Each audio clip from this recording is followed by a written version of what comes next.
हसन अपने माँ बाप के साथ एक गांव में रहता था। उसे परिंदे पालने का बहुत शौक था।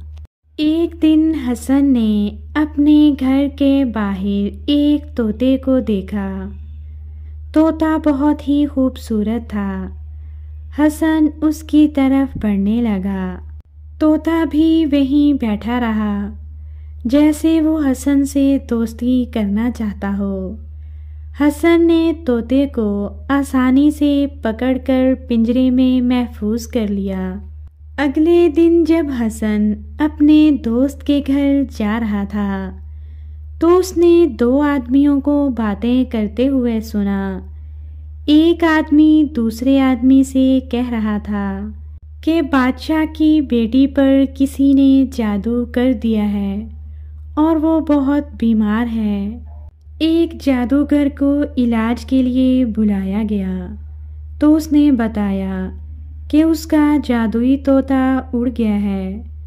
वो मिल जाए तो उसके ज़रिए शहज़ादी की जान बच सकती है। बादशाह ने उस तोते को पकड़ने वाले के लिए मुंह मांगे इनाम का ऐलान कर दिया और ये भी बता दिया कि वो तोता सिर्फ दिन की रोशनी में नज़र आता है। रात को जब हसन सोने के लिए अपने कमरे में गया, तो उसने देखा कि उसका तोता पिंजरे में नहीं है, जबकि पिंजरे का दरवाज़ा भी बंद था। हसन बहुत उदास हो गया। जब वो सुबह उठा तो देखा कि तोता पिंजरे में ही मौजूद है। उसे ये देखकर बहुत खुशी हुई। हसन को उन आदमियों की बात याद आई कि तोता रात को नज़र नहीं आता। वो अपने अब्बू के साथ उस तोते को लेकर महल गया। बादशाह ने उनका शुक्रिया अदा किया और उन्हें बहुत सी मालो दौलत से नवाजा।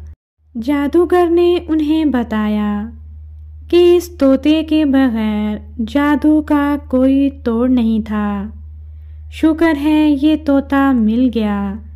अब इसका एक पर तोड़कर गेंदे के फूल में लगाया जाएगा और शहजादी के सरहाने रख दिया जाएगा और कुछ ही दिनों में शहजादी जादू के असर से आज़ाद हो जाएगी। बादशाह ने ऐलान के मुताबिक उन्हें माला माल कर दिया और वो हंसी खुशी रहने लगे।